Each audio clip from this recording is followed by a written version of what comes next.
Today, on episode number 495 of the Teaching in Higher Ed podcast, using QR codes to design engaging learning experiences with Tolu Noah.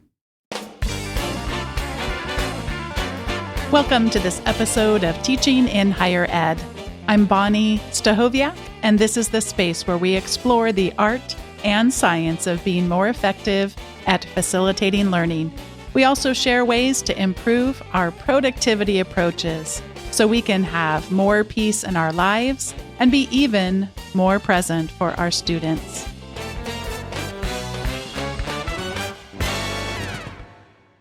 I am thrilled today to be welcoming to the show Tolu Noah. Tolu is the Instructional Learning Spaces Coordinator at California State University, Long Beach, where she facilitates faculty development about teaching and technology.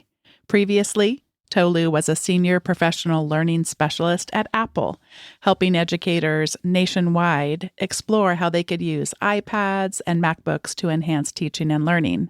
Tolu has also had 16 years of teaching experience in both higher education and K-12.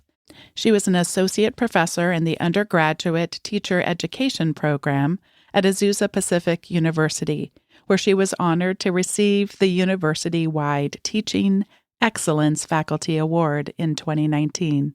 Prior to being a professor, Tolu was a 5th and 6th grade teacher in Los Angeles. Tolu is incredibly passionate about teaching. She enjoys helping educators explore how they can effectively integrate content, pedagogy, and technology in support of student learning. She frequently presents workshops about a wide range of teaching and technology topics, and she was recently named by EdTech magazine as one of 30 higher ed IT influencers to follow in 2023. Tolu Noah, welcome to Teaching in Higher Ed. Thank you so much for having me, Bonnie. I am so excited to be here. Let's begin with a story. I'm going to ask you to tell a story, but let me start with mine. I do not know how to tell the future. I don't. So I want to start with Starbucks. I used to think that Starbucks, this is never going to work. This company is not going anywhere. How is this going to last? And obviously we are all these decades now later that clearly they knew what they were doing.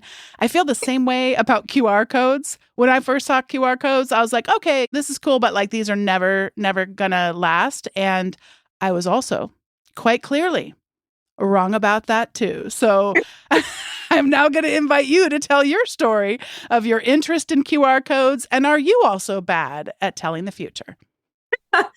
Well, I got interested in QR codes over a decade ago when I was a K-12 teacher. And at the time, I was teaching 5th and 6th grade language arts and social studies at an elementary school here in Los Angeles. And to be honest, I don't remember exactly where or how I heard about QR codes, but somehow I came across them. And I actually remember being really excited about the fact that they could streamline the process of getting students from point A to point B.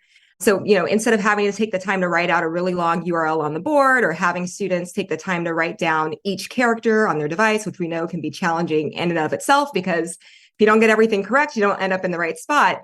I felt like QR codes really solve those issues by providing students with immediate access to whatever websites we were going to be exploring that day. So I heard about QR codes. I got really excited about the efficiency factor. And then I started implementing them into my teaching. So in my 6th grade social studies class, which was all about ancient civilizations, one of our first units was about the early humans. And then to add a sense of realism to the unit, I ended up transforming the classroom into this cave-like setting by pushing groups of desks together to create these 4 little mock cave stations. Oh. And I even put butcher paper along the sides of the desks to make them feel a little bit more cave-like. I had a soundtrack playing in the background of cave-related sound effects like dripping water and the occasional bat.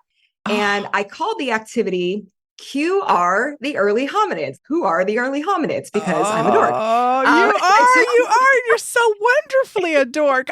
This is awesome. Yeah, so I told my 6th graders, okay, you're going to be taking on the role of archaeologists who are, exploring different cave art and artifacts. to gather clues about how these early human groups may have lived. And I ended up dividing my students into 4 groups. I handed each group an iPad, and then I sent them to a specific station to begin their exploration. So when students were at their stations, they first of all used the iPad to scan a QR code that linked to an illustration of one of the early human groups. And then they worked with their groups to examine the illustration and talk about the clues it provided about how that group may have lived. And then they read an information card that gave them a little bit more context about the early human group, and they jotted down their notes in the graphic organizer. And then there was a second QR code that they scanned to check their answers. And what I found was that using QR codes for this activity not only, solved that efficiency factor of getting students to the online resource really quickly, but it also helped in a couple of other ways. So first of all, because they were scanning the QR codes on the iPad, they could actually pinch in and out on the screen. So like zoom in and out and see all the details in the image close up. And then the second QR code that they scanned to check their answers actually allowed them to be much more independent. So they didn't have to come up to me each time to see if their work was on the right track. They could just scan the QR code to do that on their own, which meant that I could really devote my time as a teacher to checking in with each group and engaging them in further conversations about what they were thinking and learning. So I found QR codes to be a perfect fit for that, QR, the early humans activity. And then from there, I started finding other ways to incorporate them into my teaching and other professional practices. So for events like open house, I would create QR codes that linked to each student's digital work, whether that was an essay they wrote or a video they recorded. And I put them up on my bulletin board so that families could just scan them to be able to hear student voices or watch their videos. And this allowed for the design of more interactive and engaging bulletin boards for open house activities because, once again, student voice was so obvious. And then after using QR codes for those purposes, I definitely became hooked. I feel like, and we'll talk about this a little bit later, but there's so many different ways that you can use them. And I just kept finding more ways to integrate them into my teaching. And then when I later transitioned from K-12 to higher education, QR codes came right along with me. So I was a teacher education professor, and it was really important to me to model active learning techniques and effective uses of technology so that I could help my pre-service teachers learn how to do that well. And that included using QR codes with them. So yeah, that's how my early interest in QR codes began. And I still use them to this very day in my current faculty development work. And I don't think they'll be going away anytime soon. That's my prediction anyways. This is such a wonderful set of examples, and thank you for sharing that story, whole series of stories with us. And because one thing that you brought out in this illustration is the blend between the digital and the analog, which I just find fascinating. So thinking through, and I suspect this is what we're setting up for your future advice to us too, it's not just the digital. It's also thinking about those analog opportunities. And then also, it just sounds like not only were you expanding your imagination, but also those of your learners. And I often think we tend to limit ourselves sometimes with our beliefs about our own technological abilities through more of a fixed mindset. And when we realize, QR codes, we're not talking about anything here that is rocket science. Any of us can do this. The limit is really our imagination. The limit is not in this being at all difficult to do. So it's so very fun. Well, there might be one person listening to this podcast, maybe 2, who are not familiar with QR codes. So would you briefly just tell us what they are, but then more importantly, talk a little bit about why they're valuable for teaching and learning? Yeah, so the QR in the name stands for quick response, and a QR code is basically a code that you scan with a mobile device in order to get to the website or other content that the code is linked to. So EDUCAUSE refers to them as like 2-dimensional barcodes, but unlike traditional barcodes that typically look like a series of lines, QR codes typically look like a square that contains a bunch of black and white squares within it. And you can use a camera on any mobile device like a phone or tablet to scan it. And nowadays you can find them pretty much everywhere. They're in restaurants, museums, magazines, business cards. I've even seen them on people's cars and attire as a way of like advertising their business. So yeah, they're definitely everywhere right now. And specifically in terms of teaching and learning, I personally see a lot of really great benefits to using QR codes. First of all, they save time and energy, right? So as mentioned earlier, they eliminate that need to write out a really long URL or to, painstakingly type it in on your device by giving students immediate access to websites and other content. So everyone really saves time and frustration in the end. And then another benefit of QR codes is that they're really easy to use. Just like you mentioned, there's no really huge learning curve when it comes to QR codes. They're easy to create, they're easy to navigate. So you can use them pretty quickly for a variety of instructional purposes. QR codes also allow for the design of more interactive learning experiences. So when you add them to a handout or a slide or any other type of display, they can actually transport students beyond the confines of the paper slide or display to engaging online content that they can directly interact with. And along with that, I think QR codes can be used to support UDL or Universal Design for Learning principles, specifically in regards to providing multiple means of engagement and providing multiple means of representation. So you can use QR codes to give students choice in what they learn or the activities they do. You can use QR codes to present information in different ways. So a reading could have a QR code that links to a related video or audio clip so that students have options for how they can learn about the topic. I also think that QR codes align with what Christina Moore calls a mobile mindful teaching approach. I read her book, Mobile Mindful Teaching and Learning, highly recommend it. And in her book, she talks about faculty really leveraging the mobile devices that students have with them on a daily basis, and QR codes definitely fit right along with that. And most importantly, I think QR codes are incredibly versatile. So regardless of what you're teaching, there are ways that you can incorporate them into your instruction. And that's why I became a huge fan of them over a decade ago. There's just endless possibilities to how they can be used. Next, we're going to talk about how we create them. Before you answer that question, I just want to say there are gazillions of ways to create them. So it's kind of like, I guess, precursor to the answer. There's so many that every day it feels like there's a new way of. I just bought our division bought a new printer. It's one of those really portable, small ones. It's adorable. I wish I could show a picture to you and also to everybody listening. But by the way, spoiler alert, probably a future recommendation, but we just got it yesterday and I printed my first picture yesterday, so I want to try it a little bit longer. But anyway, even it has the ability to print a QR code on it and make this printed Polaroid looking image come to life in some way through audio, through video, which I haven't experimented with yet. But how do you create them? I guess any way you can, but would you want to share with us, Tolu, any of the examples of ways that you like to create them or a simple way to get started? How do you approach answering this question? Yeah, so just as you said, there are numerous ways to create QR codes, and I think it's because they've definitely become much more prevalent nowadays. And the basic way these tools work is that you would first access the website that you want to link the QR code to, and then copy the URL, paste it into the QR code generator, and then it will automatically create a QR code that you can save to your device. So it's a very straightforward process. But one important caveat that I do want to share is that it is important to try to use reputable tools for creating QR codes. And I'll give an example of what not to do that I used to do back in the day. So before I knew any better, I would just Google QR code generator and use whatever random website came up in the Google search results to create my QR codes. But with a lot of those like random websites, you don't know how that information is being used or if it's being tracked or anything like that. And the same thing goes for apps for scanning QR codes. So back in the day, you would need to download a third-party QR code reader app in order to scan QR codes. And typically they're full of ads. And once again, you had no idea how that data was being used. But thankfully nowadays, most mobile devices already have QR code reader functionality built into the camera by default. So with that caveat out of the way, once again, trying to stick with reputable tools, a few tools that I've personally found helpful for creating QR codes are, first of all, Google Chrome, because it has a built-in QR code generator. So you can just open up the Google Chrome browser, go to any website of your choice. And then when you click on the share icon near the top right corner of the address bar, you'll see the option for create QR code.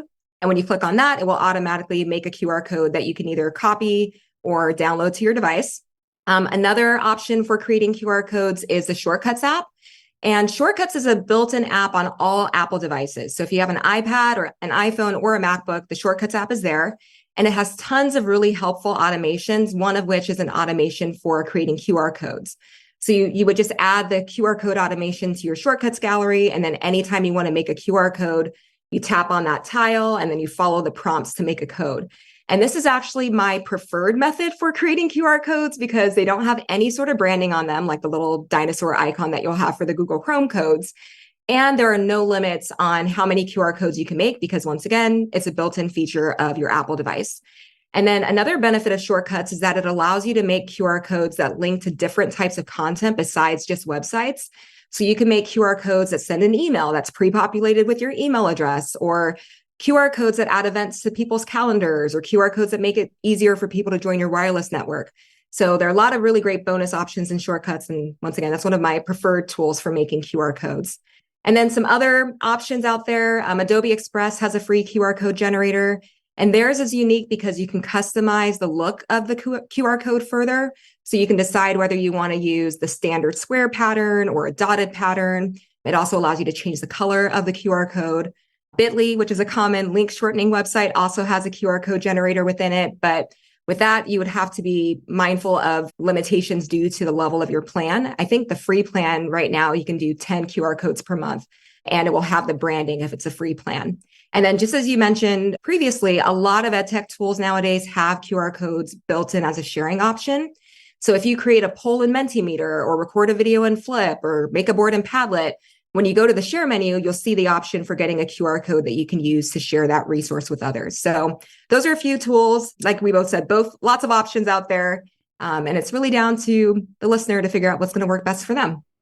My mind right now, we could just be done, which we're not done, but we could just be done because my mind gets to go. It's so exciting just to think about all the possibilities. I did not realize / know that Adobe Express has that in there. I do enjoy customizing the look and the colors, but some of the downsides that you talked about, that I think you're really right to help us stay safe in all of this. You mentioned about the concerns around we used to need a QR code app on our devices in order to access them, and now we're freed up to just use our camera. One thing just to be mindful of is that means we need to know where that QR code came from. So you don't want to just see a random QR code and start scanning it on your phone, or you might just be scanning your way into some viruses or other types of digital hackery that are not going to be welcome in your lives. So you got to be cautious about that too. So one other thing I wanted to say, you talked about the ways in which QR codes can just bring, I'm trying to get you, I'm going back through my notes to remember your exact wording, bring the printed item to life, bring what was printed out to life. Something I'm seeing people do a lot right now is send an email with the QR code on it, and there's no link in that email to the QR code. Surely that can't just be where I work or the place I drive by on my way to work. I don't want to throw them under the bus. They're not here to defend themselves. That can't just be a technological challenge with us. Would you warn us against why you wouldn't want to send an email that had a QR code in it and no link to get to where that QR code links to? Yeah. So first of all, it's an accessibility issue of people knowing where the link is going to take them and having an alternative access method. So that's one piece of it.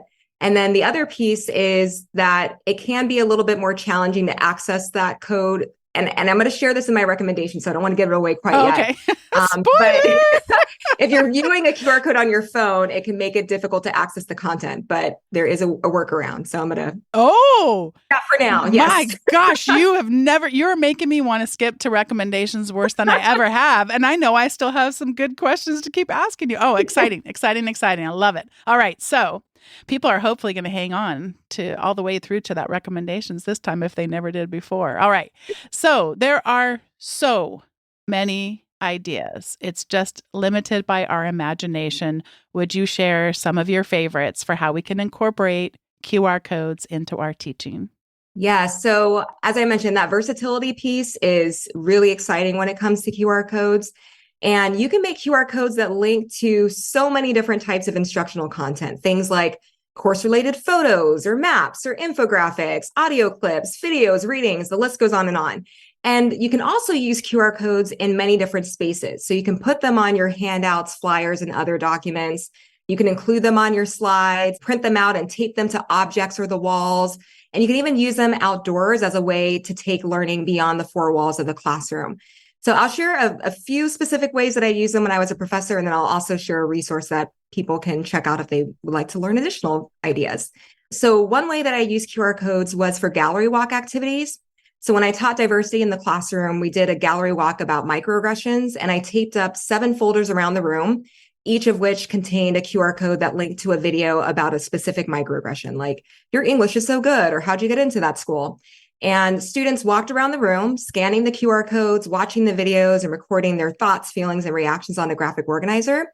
And then we were able to use that gallery walk activity as a catalyst for small group and whole class discussions about microaggressions and their impact. Another way that I used QR codes was for tic-tac-toe activities that incorporated student choice. So during a lecture about multilingual learners, I provided my students with a handout of 9 QR codes that linked to videos of K-12 teachers using different strategies to teach their multilingual students. And I told my students they could pick 3 QR codes on the tic-tac-toe board to scan and watch. And then afterwards, they once again engaged in small group discussions about what they observed and shared their takeaways with their peers. I've also used QR codes for exit tickets at the end of class so that I could check students' understanding and see what their major takeaways and remaining questions were. So they would scan a QR code on the slide that took them to a Google form, and then they just responded to a series of reflection questions based on the content that day. So those are just a couple of examples, but as I mentioned earlier, the possibilities are endless. You could also use QR codes for activities like scavenger hunts, peer reviews, classroom exhibits. I've seen them popping up more on research and poster presentations. And they're also great for just sharing learning around campus. So if your students created a video, why not create QR codes to share that video with other students so that they can learn from the content too? And if listeners are interested in learning more about practical ways that they can leverage QR codes for teaching and learning, I had the opportunity to write an article for EDUCAUSE Review about just that. It's called 8 Ways to Use QR Codes in Higher Education Classrooms, and I can share the link to that via the show notes. Oh, fabulous. All right. So what are some of the important factors that we ought to be considering when we utilize these QR codes for our teaching? Yeah, so I'll start with sharing a few accessibility considerations, and I'll share some other kind of general practical tips. And the accessibility considerations come from 2 really great articles by Benjamin Rousey and Joe Lamyman, where they talk about just things to be mindful of when you're using QR codes with students. And I can share the links to those articles as well. So first of all, you want to make sure that your QR codes are an appropriate size. So they shouldn't be any smaller than 1 inch by 1 inch. And ideally, larger is better so that people with low vision can better perceive them. And you also want to ensure that your QR codes have appropriate color contrast. And this just helps with perceivability. So ideally, those black and white QR codes that have a really great contrast are great versus like a bright yellow QR code. And then when using QR codes in a physical location, like if you're putting them on a wall or a door or a display, you want to be sure to place it where it will be accessible to people of various heights, including those who are using wheelchairs. And then as we talked about earlier, it's really important to include the source of the QR code plus an alternative way to get there, like a link. So this way people know exactly where the QR code will take them, and they have multiple options for how they can get there. So those are some helpful accessibility principles from Rousey and Lamyman. But in terms of other tips for success that I typically recommend to faculty, I would add that it's important to inform students ahead of time whenever you plan to use QR codes. So I actually used to put notes in my syllabus, letting them know that they needed to bring their phones or tablets to class on a particular date, along with their headphones or earbuds, especially if we were going to be doing a QR code activity that involved any sort of audio or video content. Along with that, we want to be mindful of students' access to devices and have a backup plan in case not everyone has a smartphone or a tablet that they can use. So one of the things that I used to do was I would bring an extra device to class, like an iPad, so that was available for anyone who needed it. But you could also just have students complete QR code activities in pairs or small groups so that everyone doesn't need to have their own device in order to participate. And you might even want to reach out to the tech department at your university to see if they have devices that you can check out for short-term class use. And then we want to think about Wi-Fi access and cellular data too. So ideally doing QR code activities in places where students have access to free Wi-Fi, so they're not having to rely on or use their cellular data. And there's another really great article by, I think it's Chapel, Wire, and St. Martin, where they talk about the importance of ensuring students are comfortable with the process.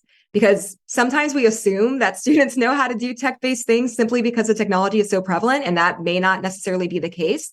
So just taking a couple of minutes to explain or model the process for scanning QR codes and giving students a chance to practice can be really helpful. And then one last tip I'll share is teaching students about QR code safety. And Bonnie, you talked about this a little bit earlier, but we need to let students know that they shouldn't just scan any old QR code that they see out in public. There are lots of articles out there that talk about how QR codes can be used for malicious purposes, like directing people to fake or inappropriate websites or downloading disruptive software or obtaining data that can pose any sort of privacy or security risk. So I think that as part of digital literacy, it's important to teach our students to be careful about what they scan. So yeah, those would be some key factors I would say are important to be mindful of. Before we get to the recommendations segment, do you have any ideas for us on how we can continue to expand our imagination? I mean, you've given us, first of all, listen to this episode, which you already are, or you're not hearing my words, but are there other ways that you just think in general that have helped you just be able to continue to think creatively and go, how do we really extend what's possible with this technology? Great question. So I would say start just by using it, because that for me was what got me thinking about additional possibilities. Was I tried it for one thing and then I was like, oh, I could also use it for this other thing. And then it just kind of continued to snowball from there. So I think using it will give you a better sense of what's possible.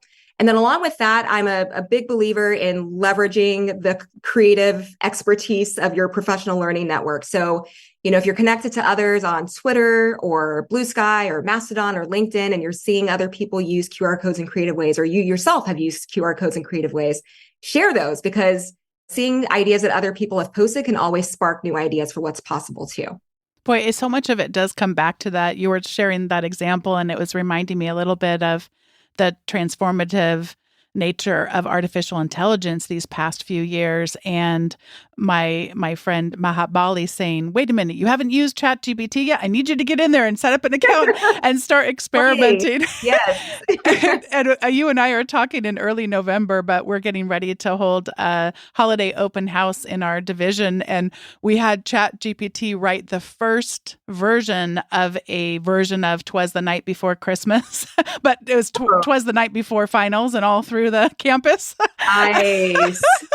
Okay, I want to see that. Well, I know that this is such a basic example, but what you just told us is just start. Okay, yeah, that's super basic. And it isn't very good at doing that, by the way, I might add. But to send it out then to all the people that are in our division, then it really got their creativity going. And just instead of starting with a blank slate, what do we want to do is just, okay, well, here's something for us to toy with. And it's just been really fun. But yeah, and I am taking so many notes on what you've shared too. And you already mentioned this 8 ways to use QR codes. I mean, there's so many sources, but yeah, just start using it.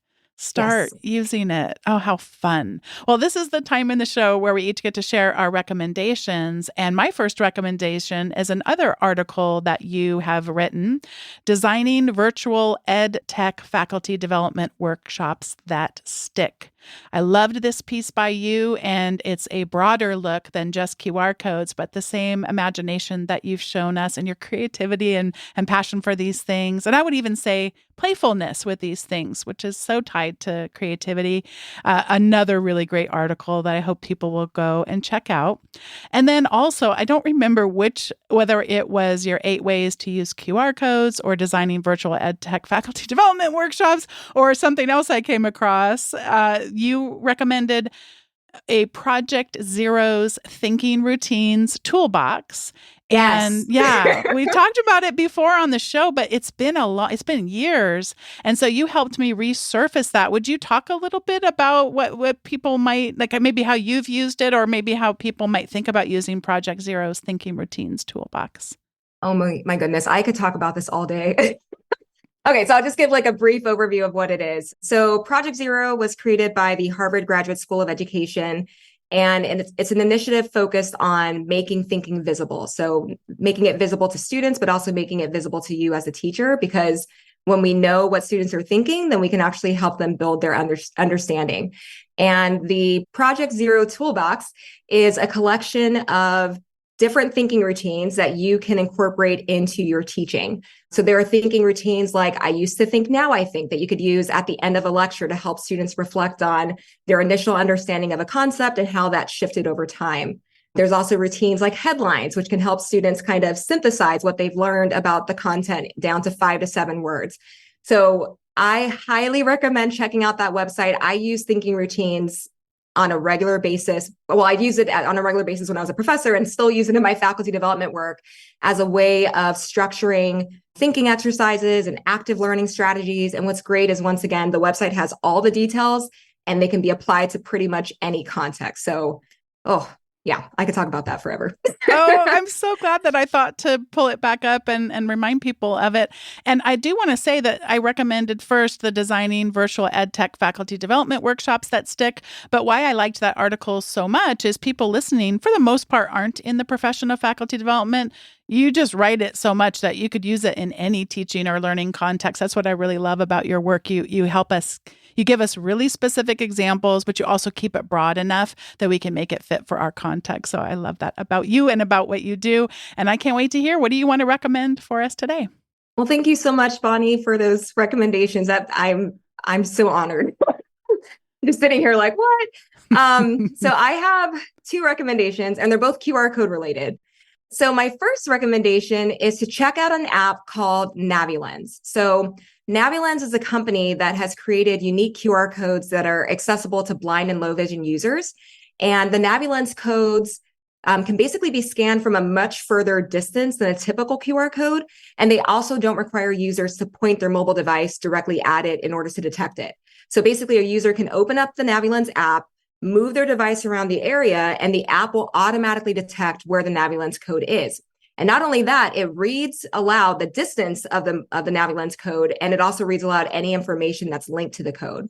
And what I've been hearing about with this app is that it's really being used to make different areas of life much more accessible to blind and low vision users. So they've been used in the field of like transportation, so that blind and low vision users can easily find things like bus stops and train stations, because literally you pull out your phone and it will tell you this bus stop is X feet or meters, depending on where you are in the world, away, which is really, really great.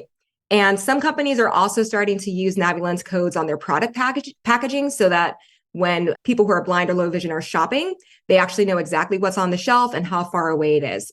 And NaviLens has free codes that you can download from their website. So they have a school-specific set, and this set has preset descriptions for common campus locations like bathroom, library, computer lab, so that all you have to do is literally print out these codes, put them on their respective places around campus, and then any students who are using the NaviLens app will know exactly where those buildings and other locations are located. And then they have some personal codes that you can also download. I think you can get about 500 blank QR codes that you can customize with your own information, whether that's text or hyperlinks. So once again, just create a more accessible experience. And I've been really excited to hear about all the ways that NaviLens is spreading around the world. Just this morning, I heard that there's a university in Illinois that started using NaviLens codes on their campus to make things more accessible for their students. So that's my first recommendation. I've got a quick question for you. Are these, they can work as normal QR codes and they have this additional benefit for someone using the app, or is this instead of a QR code? If I opened up my camera app, for example, would I be able to access a NaviLens QR code? Yeah, great question. So it would be a separate thing. So the NaviLens codes, they actually look they look similar to QR codes, but a little bit different. It's a set of black, I think it's black, pink, yellow, and blue squares instead of just the typical two-tone black and white squares. And they are specifically read with this app. So you wouldn't be able to use the built-in camera app on your device to scan these codes. Interesting. Oh, I can't wait to explore this a little bit more. All right. And I know you have something else to recommend too. Thank you. Yeah. And my other recommendation has to do with what you mentioned earlier about someone like sending you a code and you're like, how do I open this? Mm-hmm. So I'm sure many listeners can relate to the situation I'm about to describe. So let's say you're scrolling through social media on your phone or tablet and you come across a post that contains a QR code. So maybe it's a digital flyer for an upcoming event that has a QR code on it. And I don't know about you, but you might feel a little bit bummed or annoyed in the moment because you're like, I can't scan this QR code while I'm looking at it on my phone, right? Because typically you would need to grab another device like your computer, find that post again, and then use the camera app on your mobile device to scan it. Well, the good news is that it is possible to scan QR codes from an image on your phone or tablet. And I'll just briefly share the process for the iPhone and iPad because that's what I have access to, but I believe it's also a feature available on Android devices. So basically what you would do is you would save the image that contains the QR code to the Photos app on your device, or you can simply screenshot it, which will automatically save it to the Photos app. And then you would open up the image in Photos. And if you just tap and hold or long press on the QR code in the image with your finger, you'll see a pop-up that says open in Safari. And tapping on that will automatically take you to the website that the QR code is linked to. So if you have an iPhone or iPad and you come across a QR code while you're scrolling through social media, I definitely encourage you to give that a try. You are blowing my mind, not just with the, first of all, didn't know that was possible.